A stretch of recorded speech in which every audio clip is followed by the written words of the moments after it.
Hello,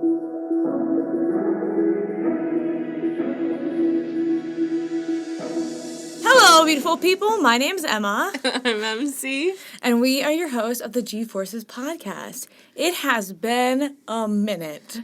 We took an unannounced, little break. Hiatus. With the holidays, we were just really busy with family, and we are now, the 9th of January? We're finally settled back in our home in Nashville.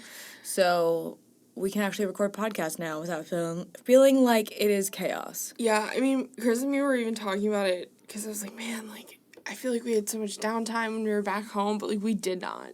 No. And it was late nights and then early mornings, which is fine, but, it's just exhausting. So we just didn't have the time to be able to do, the due diligence that we wanted to. Yeah. And in all honesty, there just hasn't been a lot. It's been pretty quiet. For F1, they're on winter break. A lot of motorsport has been on winter break. Yeah, I think people are trying to stay pretty quiet and to themselves. And we personally don't really like to deal with, their personal lives. I don't really follow, what they're doing in their personal lives, the drivers. If the teams announce stuff, I'll follow that, but...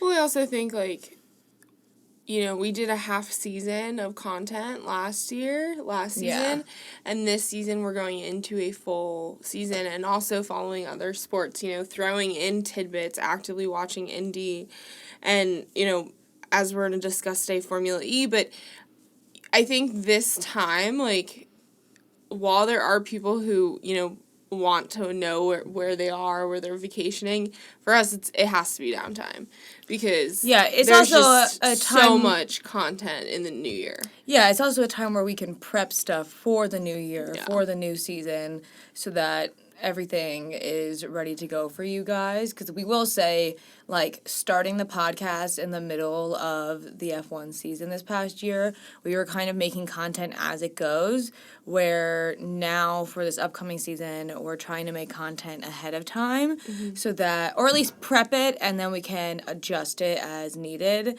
But this way, we can make our lives a little bit easier because we do have jobs on top of this. We wish this could be our only...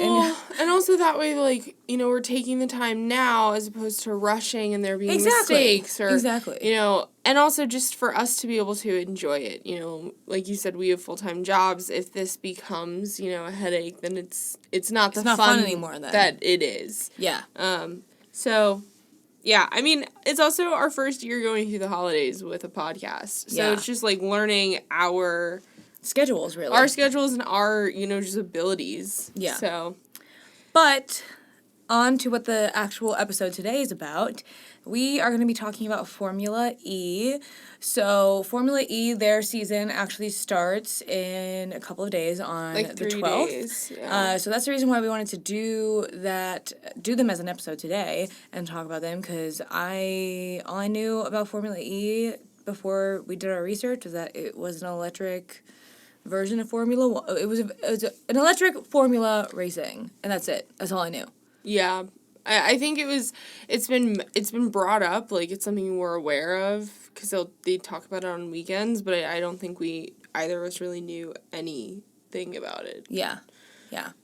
But we're going to talk about it, and I'm very excited. I think it's a really interesting one. There's not a ton to discuss history-wise, because it is only 10 years old, and I am going to go into some of the car info. But the car is, because it's electric, it's very different from an F1 car. But there are some similarities in a sense. But the language that I'm going to use is going to be different than an F1 because it's just electric. All electric. Yeah. So instead of talking about, horsepower or stuff like that, I'm going to be talking about kilowatts. Do you remember that VHS that Mom and Dad had, the dance one, where they had the electric slide?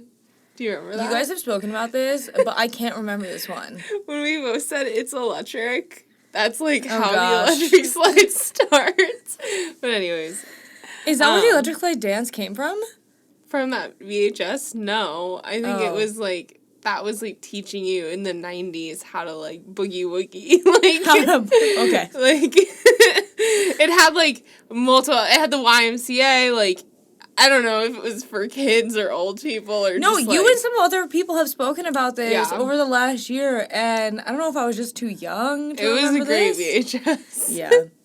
But, anyways, do we want to get into it? Yeah, let's get into the history of Formula E. Awesome.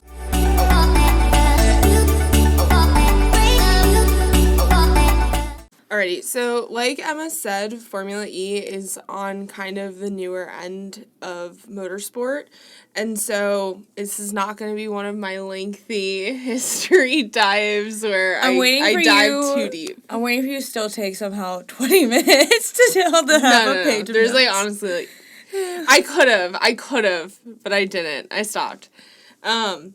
So back in 2011, former FIA president Jean Todt and Formula E founder Alejandro Agag thought up the idea of an all-electric international single-seater championship. And so, like, apparently the legend is there was some restaurant conversation they had, and they wrote the idea of Formula E on a napkin, and that's how it started. I don't know. I feel like there's a story behind every man's idea. Yeah. Like, I think Dad is like, I wrote this lyric to this song on this napkin, and I gave it to so-and-so. So, Formula E, their founding mission was to show through iconic cities just what sustainability is capable of. The whole idea was to put electric vehicles at the forefront, showcasing a cleaner, better future. So the sport went from a conversation to a reality in 3 short years. Formula E debuted in 2014, and their debut race was on the grounds of the Olympic Park in Beijing. This debut season saw 11 races, and there has been a season from this debut season on. Each season has seen changes, whether that's in regards to where they're racing, regulations. I mean, I think you've seen them make slow changes to better the sport. Yeah, and it's a whole new sport. Yeah, and I mean, you see it in Formula 1, not to, like, the drastic changes that Formula E has made year to year, but you see it on, like, almost, like, a smaller scale of Formula 1. Yeah.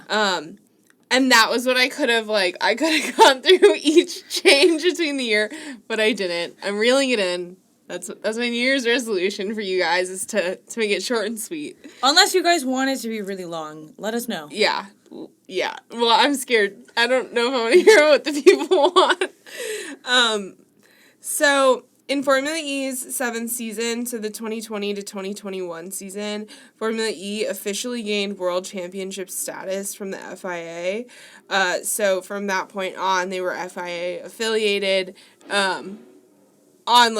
So now that they have this, like, before, I don't know what their end of season championship was, but now it, like, elevated them. Yeah, and they have, like, 2 championships similar to F1 going on at the same time. Like, they have a driver's championship and they have a team championship as well. Yeah. That season was also the first season that Formula E held night races, so it's another example of how they're slowly evolving. They've added teams as well. You know, they've gone from a handful of, like, 7 teams to now, today, they're at 11.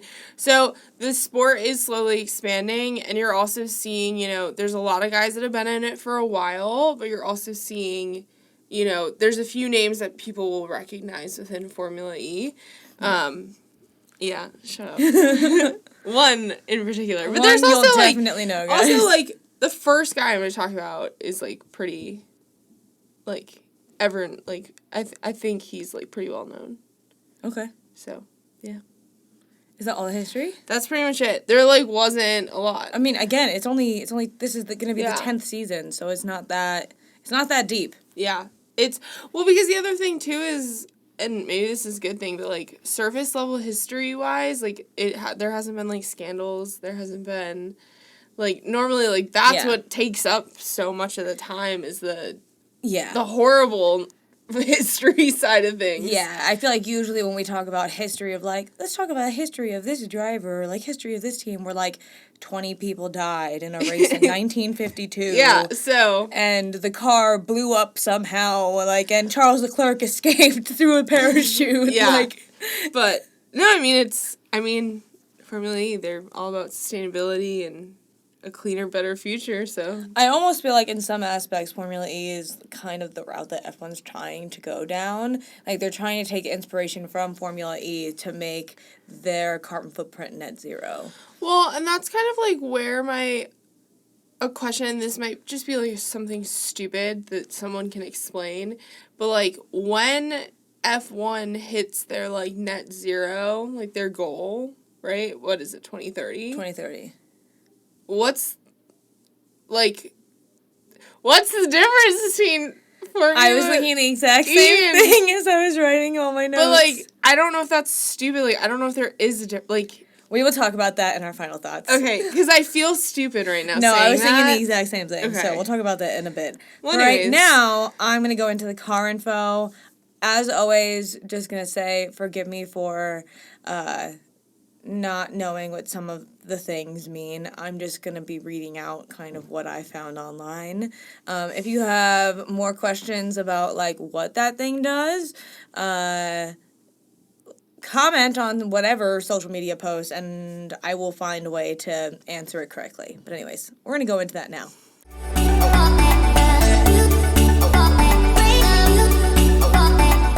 Okay, so there have been 3 generations of Formula E cars.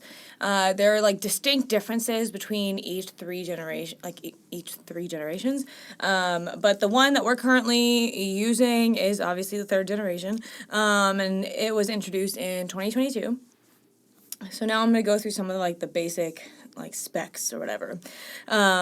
So the top speed of the car is 320 kilometers per hour. That is FIA regulated. The chassis material, did I say it correct? Chassis? Yeah, I said it correct. Yeah. It's the first time I've ever said it correctly. Normally I, choke on it for some reason. Anyways, that is made out of carbon fiber and aluminum monocoque. That word always sounds very strange to me. The body material, it is a linen and carbon fiber, of which some is recycled carbon fiber from retired Generation 2 cars. So they're really just trying to use all the scraps that they can. I mean, it makes sense. It does make sense. They're all about sustainability. Yeah. I don't know why they don't do that with F1 cars, but anyways. Aerodynamic elements. The spoiler and the air dam. So a spoiler it looks similar to a rear wing, but it's not a rear wing. And you shouldn't use rear wing and spoiler interchangeably because they're very different. So a rear wing on an F1 car is going to create downforce. And a spoiler is actually meant to decrease downforce. So it's trying to make the car a little bit faster. Interesting. And it's also there to disrupt turbulent air, which is what decreases drag. So that's why the car can go as fast as it can. An air dam, I didn't look for an actual definition. I think just picture what do you think an air dam is in your head, and I'm sure you probably got it correct. The engine power has got 350 kilowatts of power. And then the energy source, also engine power. By engine, we're meaning like an electric motor, guys. Again, all electric cars. Energy source. There are battery cells with sustainably sourced minerals, reused and recycled at the end of their life. I couldn't figure out what kind of batteries they were.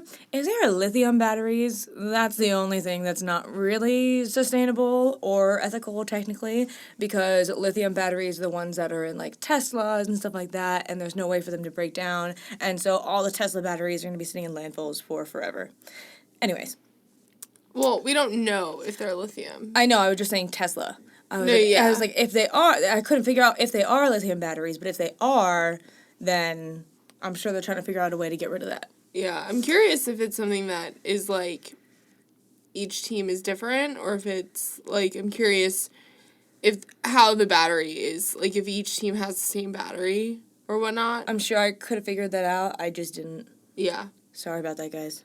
I should have looked that up. But there is, 600 kilowatts of total power potential from regenerative braking. They're big on, like, regenerative power in this new generation. So makes sense. with that, you get 250 kilowatts from the generator, 350 kilowatts from the rear motor. So the powertrain layout, there's actually a front and a rear mounted engine. So we'll get into that in a little bit. I kind of describe it a little bit further down. For charging, it's got 600 kilowatt ultra high speed charging, almost twice as fast as any commercially available charger. I don't know if they charge like how in IndyCar they will literally refuel during a race. I don't know if they recharge during a race. Well, I'm curious if they have like multiple batteries that they That's just throw true. in. Or if because similar to like in F1 how you have the MGUH and the MGUK, they have basically those as well. And how you have power like regenerating throughout the drive, like throughout the race, like the battery's filling up. I couldn't imagine them charging. Yeah, I think that they probably go in with the cars fully charged, and then everything within the car is created to continue gaining power in the battery. And I wonder if that's like, and this obviously we are new to Formula E, so this is not how Formula E is, but I'm curious if it's similar to when F1 removed refueling. Yeah. How it becomes a strategy game with the amount of fuel in the car. Like, I wonder if, like, the battery and the regeneration, like, that becomes a big strategy aspect. I wonder, maybe. But I couldn't imagine, because if the chargers are only 2 times faster, like... It's so slow. There was a guy who just went from Nashville to New York, and it took him 6 hours of charging time. Yeah.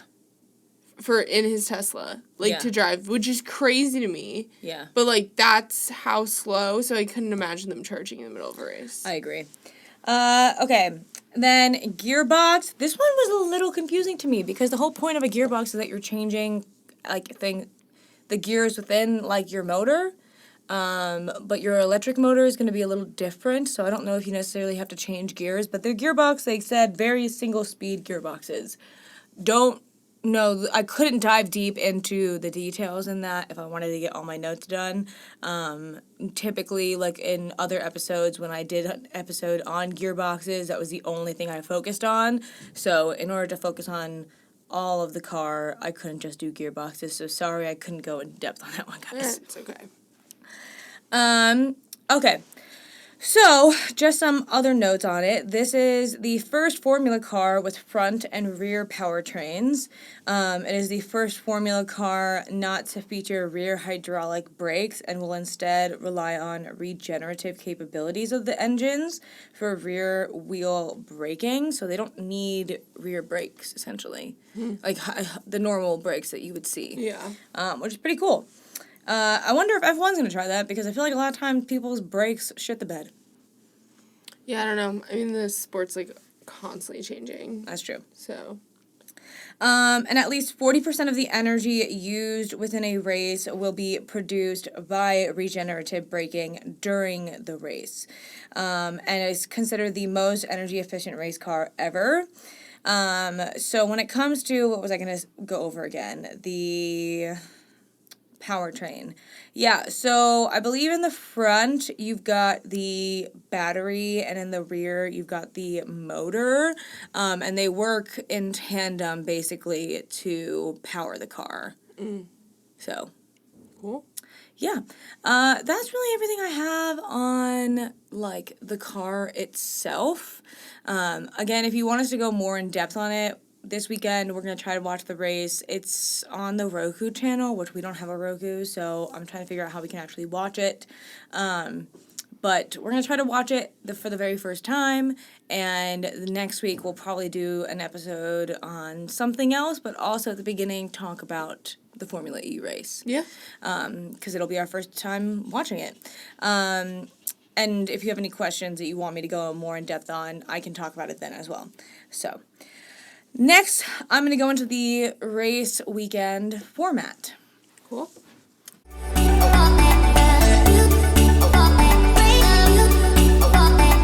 So for the Formula E race weekend, it's a little different than F1, actually quite different, and it's really, I started writing down my notes, and then halfway through, not even half, I was like a quarter way through, I was like, I'm just going to read this off my phone, because it's a lot. So, sometimes they'll have double headers, which will be 2 races in the exact same place on the same weekend, so they'll have a race on Saturday and a race on Sunday. Okay. So typically, if you're just going to have one race, so a race on Saturday, you're going to have a practice session, a 30-minute practice session on Friday, a 30-minute practice session on Saturday. If you happen to have a doubleheader where you have a race on Sunday, from what I can understand, you also have a 30-minute practice session then on Sunday morning. During your practice sessions, you are only allowed to do, I guess the battery is 350 kilowatts available. I don't know, or that could just be like the power that the engine is putting out. It literally just said, power, 350 kilowatts is available throughout. Yes, okay, so power, I'm assuming, from your engine. Anyways. Okay. And these are similar to F1 where, like, the practice sessions don't, like, count for anything technically. It's more just for you setting everything up and making sure things look good. Teams must also field at least 2 rookie drivers in practice sessions throughout the season, similar to F1. I'd be interested to see if anyone who has done F1 practice sessions has also done Formula E practice sessions, just to see how it is between the both. Like, if they prefer one over the other. Anyways. Okay, so this is where shit gets confusing. The qualifying. I might just read this word for word from their website, because I don't want to confuse you guys, because it was very confusing for me. Okay, so you're reading this from the Formula E's website? Okay, yeah. Okay. So, I'm going to skip over the first paragraph because they're just talking about how it allows drivers and teams to show their full speed, blah, blah, blah. We all know that. Okay, so you're going to start off in the group stage, and that sees 2 groups of 11 drivers, and they are ordered based on the Drivers' World Championship position, and they're battling at 300 kilowatts to set lap times each in a 10-minute session, with the fastest 4 from each progressing into the duel stage and the quarterfinals. The 2 winners from each group then compete against one another head-to-head in a knockout at 350 kilowatts over the last 8 into the semifinals. Then, the eventual quickest from each group face off in the final duel. So, it's essentially knockout rounds. Kind of. Right? Like, yeah. So, I think if we were watching, it would make more sense. That's the thing. I think the way things are moving. But once we watch it this weekend, it's going to make so much more. I'm a visual learner, guys. So once I see it this weekend, I will be like, makes so much sense. I don't know why I made this so complicated in my head. No, it's the way it's a lot of words, but no, it makes sense. So then the winning driver of the final duel takes, they call it the Julius Baer pole position, just pole. While the runner-up lines up second, the semifinalists will line up third and fourth, the quarterfinalists between 5th and 8th, according to their lap times. The 5th to 12th place drivers who competed in the pole sitters group will fill the odd positions on the grid. The corresponding drivers from the other group will be classified in the even grid slots. So, if the pole sitter comes from group 1, the 5th place driver in group 1 will line up 9th on the starting grid, and the 5th place driver in group 2 takes 10th, and so on. Does that make sense? Yes. So, like, the final duel, whoever wins that gets pole, and then whoever loses that is P2. Then you have your semifinals, so whoever came third in the semifinals goes P3. The problem is that, and it's not a problem, the difference is that their knockout stages are a lot more, like, there's a lot more moving parts in their knockout stages, as opposed to, like, qualifying where it's, like, easy, like, last 5 are gone. Yeah. And then the way people are filtered into the grid is also just, like, a little wonky. Yeah, so just to repeat, the way that people are filtered into the grid, For those who didn't make it on to the quarterfinals, so that's whoever was 5th through 11th, or 5th to 12th? I thought it was just 11. Anyways, 5th to 11th, in the group stages. So say whoever gets pole was from group 1 at the very beginning. Then whoever was in group 1 that ended up 5th through 11th in their group stage, then they will line up on the, the even? No, they will fill the odd positions on the grid. So they will end up sitting, whoever placed 5th in group 1, because the pole sitters group 1 will start P5. Whoever placed 6th in group 1 will then start P7. Yeah. Just wanted to break it down further in case people, because I'm sure if I were listening to us, I'd be like, I'm still lost. We'll watch and fill you in. I'll also probably post a graphic breakdown so that it is very easy to see visually again. Yeah. Because, again, I would be like, what the heck? Anyways. So yeah, you're allowed 300 kilowatts in group stages and 350 kilowatts in duels. So then we get to the race, which they are calling them the E-Prees, which I think is kind of cute. I think it's I loved it. They begin with a standing start, meaning the cars are stationary until lights go green, so the same thing as F1. The drivers line up on a dummy grid a short distance behind the actual grid and slowly file into position to start the race. The E-Pre lasts for a predetermined number of laps. Okay. And then this is just going to break down, like, other things, like, whoa, I'm seeing attack mode in here. I didn't see this when I was learning about this. Yeah, I'd seen a little bit, but I think we can definitely do, like, a part 2 on, like, special modes in certain formulas. It looks like, just as a skim, attack mode is basically similar to, like, your battery just charging up. Yeah. In an F1 car, being like, it's charging up or whatever. I like that they call it attack mode, though. I think that's hysterical. Yeah. But, I mean, for those that want to look a little bit more into it, should definitely check out Formula E's website. They have, like, a lot of information about the sport, which is awesome, and it's really well broken down. I did also just find this right here, as I was scrolling down as McKethlin was talking. Charging the car is forbidden during both qualifying and the race, as well as throughout parc fermé and scrutineering. Teams, scrutineering? I've never heard that term before. Whoa. Teams can charge the car in between sessions and during practice. So they're not charging the car during the race. Just to confirm, sense. We were just curious. And then also, you do have to have a license, so just like driving license for the road, Formula E drivers must qualify to participate. In order to enter, you have to hit a few different things.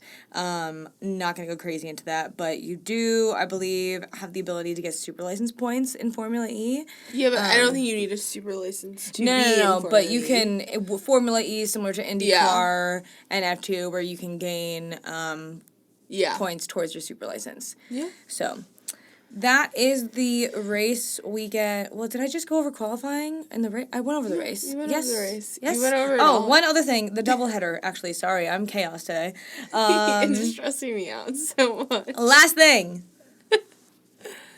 Most events take place over a single day in order to minimize disruption to the host city. That is so kind. Las Vegas would have loved that. Yeah. Wow. Anyways, Formula 1 could never. Emma. Nothing.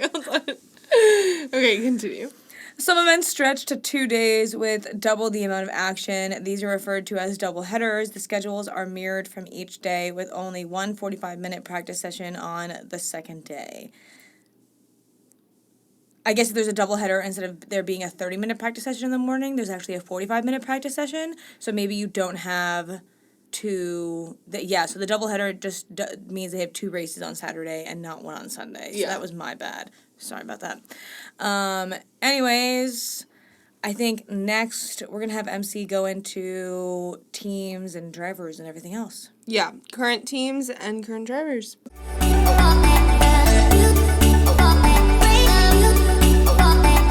to wrap up our Formula E kind of roundup, we wanted to talk about the current season and the current teams. So right now there are 11 teams on the Formula E grid, so 22 drivers. Similar to Formula One, there are 2 drivers per team. I didn't look into like test drivers and reserve drivers, but if people are interested and want a part 2, we can dive deeper into things like attack mode and kind of flesh out the teams a little bit more. But the first team I'm going to talk about is Andretti. Andretti is a name I think we've spoken about. We all know. Driver number 1 is Jake Dennis. He's British, and he's been with Andretti and Formula E since 2020, and he's the reigning champion. He's also a Red Bull test. He was a test driver. Or he's been both. He did go drive. I think it was Max's car in a practice session. He drove Max's car the weekend. It was Abu Dhabi. It was Abu Dhabi. It was the weekend that all of the rookies were out there with George Russell. Yeah. Because I remember them interviewing him, and he was like, he's been a test / reserve driver with Red Bull for a handful of years. And by rookie, typically we mean like a 17-year-old. Yeah. He's not 17. He's, I think he's my age. Yeah. He's 28. And so, they interviewed him, and he was like, yeah, it was just another day at work. Like, yeah. I think because people were asking, like, if he was nervous to be driving Max's car. Yeah. And he was like, no, like, I'm a world champion too. But yeah, so he is the current reigning Formula E champion. And then his teammate is Norman Nato. He's French, and he debuted in Formula E in 2021. So I'm going to go over the team drivers, their nationality, and when they debuted. I didn't want to get too deep into anything because there are just too many. There's 22 people I'm about to mention. You also didn't want to go into a dating show type stuff. Well, that's why I didn't have their names, because when we did our episode a million episodes ago, introducing all of the Formula One drivers, I felt like I was like... It was like an episode of The Bachelor. It was the episode of The Bachelor, like, I felt like the mirror from Shrek. Like, I was like, in number 2, like, I hated it, so... Anyways, so the second team is Jaguar TCS Racing. Their first driver is Nick Cassidy. He's from New Zealand, and he debuted in 2020. His teammate is Mitch Evans. He's also from New Zealand, and he debuted in 2016, and he's actually been with Jaguar for his entire Formula E career. And also, the order that I'm putting these in, there's literally no reason. The next team is Tag Heuer Porsche. The first driver is Pascal Wehrlein. His nationality is German, and he debuted in 2019. And then his teammate is Antonio Felix da Costa, and he's Portuguese, and he debuted in 2014. Then the next team is DS Penske. The first driver is Jean-Eric Verne. He's French, and he debuted in 2014. And his teammate is Stoffel Van Dorn. He's Belgian, and he started in Formula E in 2018. Why do I know that name? It's very, I don't know. I feel like it's very, what we would imagine. No, I just feel like he's either a reserve or test, or he was at a race or something, or he was either in Drive to Survive or 100 Days to Indy. I'm going to lose my mind if I don't figure out who this dude is. Well, Google I'll figure him. it out. Yeah. Yeah, you keep talking. So then the next team is Envision Racing. The first driver is Sebastian Bumi. He's Swiss, and he debuted in 2014. And then his teammate is Robin Friends, it's Frijns. He's Dutch, so I definitely butchered that. I apologize. And he debuted in 2015. I figured out why I know who Stoffel Van Dorn is. Why? Just a pause. He competed in F1 for McLaren from 2016 to 2018. And he is currently a test driver for Aston Martin and McLaren. Okay. Cool. Okay. Makes so much more sense now. He wasn't Drive to Survive then. A little bit more about Stoffel. All right. Back to the teams. Sorry. The next team is Maserati MSG Racing. Their first driver is Maximilian Gunther, and he's German. He debuted in 2018. And then their second driver is Jehan Daruvala, and he's Indian, and this is his debut season. I think he's the only person to have a rookie season, which is exciting. Then the next team, now I asked Emma before I went through the teams. We don't know if it's Neom McLaren or Neom McLaren, but McLaren. The first driver is Sam Bird. He's British, and he debuted in Formula E in 2014. And his teammate is Jake Hughes, who's also British, and he debuted last year in 2023. The next team is Mahindra Racing. The first driver is Eduardo Mortara. He's Swiss-Italian, and he debuted in 2017. Their second driver is Nick de Vries. He's Dutch, and he debuted in Formula E in 2019. That is a name many of you guys will remember and know. He did take a hiatus for Formula 1, and this is was let go. Well, he took a hiatus from Formula E for Formula 1. You said a hiatus from Formula 1. No, to Formula 1. Oh, I thought you said from Formula 1. No. I'm like, well, if you're saying it's a hiatus, it wasn't a voluntary hiatus. We know. You don't need to point it out. I'm sorry, Nick. You're definitely not listening, but Nick DeVries, if you are, I'm sorry. Yeah. Well, wish you the best. I hope you are very successful this season. This is his returning season to Formula E. The next team is ABT Cupra or CUPRA. I don't know, it was in all caps when I saw it online, so my brain, I don't know, whatever. The first driver is Lucas de Grassi. His nationality is Brazilian, and he debuted in 2014. And his teammate is Nico Mueller, who's Swiss, and he debuted in 2019. The second to last team is Nissan. Their first driver is Sasha Fenestras, and he's French-Argentine, and he debuted in 2022. And his teammate is Oliver Rowland, who's British, and he debuted in 2015. And then the final team is ERT Formula E. Their first driver is Dan Ticktum. He's British, and he debuted in 2022. And then his teammate is Sergio Camara. He's Brazilian, and he debuted in 2020. So there's been a handful of guys, I think. Been there for a while. Yeah, so there's a handful of guys that have been there for 2014. There's a ton of Brits, it feels like. There's a ton of Brits. And then, honestly, it feels like there's, like, a few new people sprinkled in, but it seems like there's people that have been around for a while. Like, you stay on your team, basically. But also, because Formula E is newer, there kind of hasn't really been, like, that rotation of, like, we'll probably start to see it where the guys who have been there since 2014 are going to filter out a bit. Well, I also think you'll have, like, people that are really interested. Like, I can see someone like Lewis Hamilton, who's all for, like, saving the earth and sustainability, and, like, Sebastian Vettel, like, wanting to dabble in this or whatever. Like, I can see intrigue. I could also see, like we've said before, like, I mean, F2 isn't always the greatest, predictor to who's going to do well in F1. And we've talked a lot about how we don't know when people are good, like when new seats are going to open up in F1, because people are starting to stick around for a lot longer than they used to. Yeah. And so these younger drivers, like, I think there's going to be a huge generation of drivers right now that, like, are just not going to have a seat.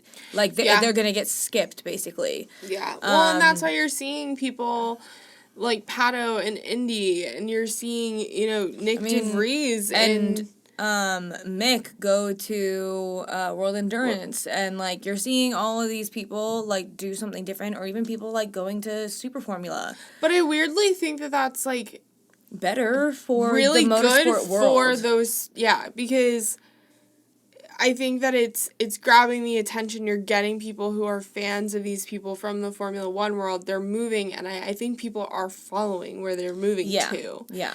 And so I think that this fandom that some people don't love from Netflix, I think, is weirdly helping every aspect of motorsport. I would agree.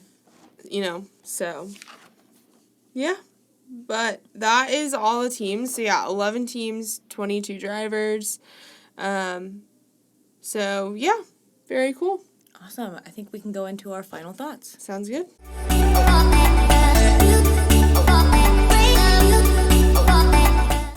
Back to our conversation from earlier in the episode about what is going to be the difference between F1 and Formula E when F1 gets hits the net zero mark. I don't really know what Formula One is meaning. I'm just sounding really stupid. Well, as people who are spectators, yeah, who don't have the inside scoop, I mean, we have no relation to any of these, we have no relation to the FIA, to these teams. We don't know anything. We're new fans. So, I don't think there's a way for us to sound stupid, because, what do you mean by net zero? Do you mean, you're... Yeah, well, and, when I think about it in, a sustainability, an environmental way, I feel like net zero typically means, your carbon footprint is non-existent. Yeah. All of the emissions that you put out, you're also doing something to try and take them in, or... I don't know if that's possible, but, just to make things a little bit better, it's equal, essentially. Yeah. Anything that you put out comes back. Well, I'm just, yeah. I don't know. I'm just curious, and I'm sure that there's, sustainability reports that we could read, because I saw Mercedes, comes out with one. I think most of the teams, I think most all companies of in them the come world out. technically have to now. But, I don't know, maybe it is stupid, but, what is going to be the difference? I would love for someone to explain F1's goal for net zero a little bit more, in depth to us, but also... Because I feel like... we watched I think I watched the majority of the season last year of F1, because I think I started watching it, the 6th race. So I watched the majority of the season, and I don't think they actually... And I watched everything. I watched every practice, I watched, every interview, conference, whatever. I don't remember there being actually one conversation from anyone about what net zero means in the F1 world. And I know they're, pushing things off. But I think that's because we're late to the party. Yeah. I think that's because net zero was announced before we became fans. And so I think when net zero was announced, it was probably, the word on the street. Everyone was talking about it. But now it's, a few years later... They're just working towards it, so it's, it's old news, you know? That's why they're not gonna, I just feel like it would make sense for them to, throughout the season, to be hey, so the teams doing this is helping us get towards our goal of net zero, and net zero for us means blah, blah, blah. In 2030, the teams are trying to do this. And maybe that's, shame on us. Maybe we have to, do a little bit, more digging, too, to see if, maybe teams have come out with videos or, commentary on what it means. Or maybe F1 has, we just haven't looked. Well, I do know that some teams try to use some recycled, carbon fiber and stuff like that. They're trying... Well, and Pirelli's always trying to, somehow... decrease the amount of tires used. That's the thing. I want to know what the difference in the sport is. Maybe I'm thinking about the two, maybe I'm thinking about the cars too similarly. But yeah, I just want to know what the difference is going to be. Because can a car that uses gas actually be net zero? Well, and that's the thing. I don't know enough about being net zero. I think I remember seeing somewhere that they were trying to develop a new gas or something. I don't know. Which would be a little wild. It's 2024. 2030 is 6 years away. So I think we have 6 years to figure out what they mean by net zero. Yeah, we do have a lot of time. I know that they were trying to do something for next year or whatever, or 2025, that was going to help work towards the net zero for 2030, but then they pushed it off or something, which I can't remember what it was. Yeah, I'm not sure. I think it was something that the drivers were kind of annoyed about, but they also, we've talked about this before, they get annoyed with any change in F1.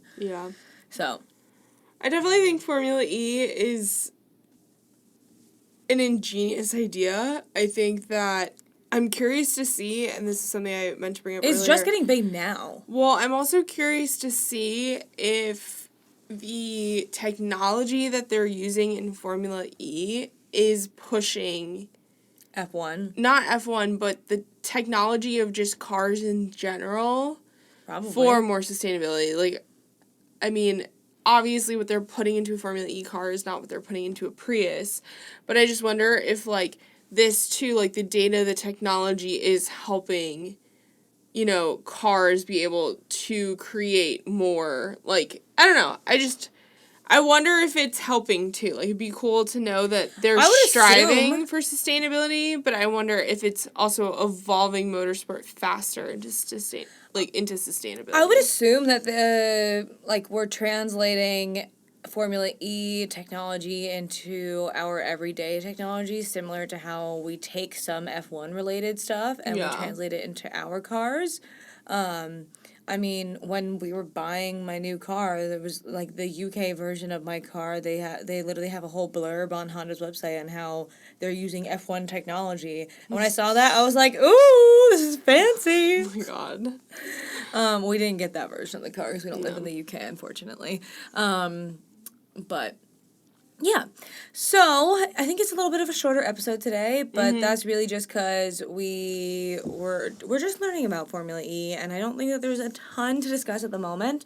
Like I was saying before, I do think that they're just kind of, like, growing, like, blowing up-ish now. I feel like I've seen a lot of creators on social media talk about them. Probably as of late, just because the season is starting, but also even during the Formula One season, I was seeing creators like Tony go to Formula E races and get to talk to teams there and, like, learn more about it. And I think that it is from what I've heard, it is a more accessible motorsport to go to, financially at least. It's not as expensive as F1, which, at least in the U.S., F1 is extremely expensive. And Formula E goes all over the world. Yeah, well, there's a race in Portland, Oregon. So, like, if you're in the U.S., you can go to Portland. I think that they have a... Mexico City, yeah, they have a race in... I think that's... Yeah. And they have races all over. But next week we will have an episode where we talk a little bit about our Formula E experience of watching it, if we are able to watch it. If we are not able to watch it, I do know that we can watch the practice sessions on YouTube, I'm pretty sure. I hope so. Yeah, we'll let you guys know, especially for anyone in the States that listens, we'll let you guys know how accessibility is for us, because I don't think we can watch it through the F1 channel. No. So we're going to go on this adventure and try to figure out how to watch it, and we'll let you guys know how it goes. We'll give you our review on probably a struggle that we'll have. Yeah. But, okay. Alrighty. I think that's everything. So, until next time. Sounds good. Talk to you guys later. Bye, guys.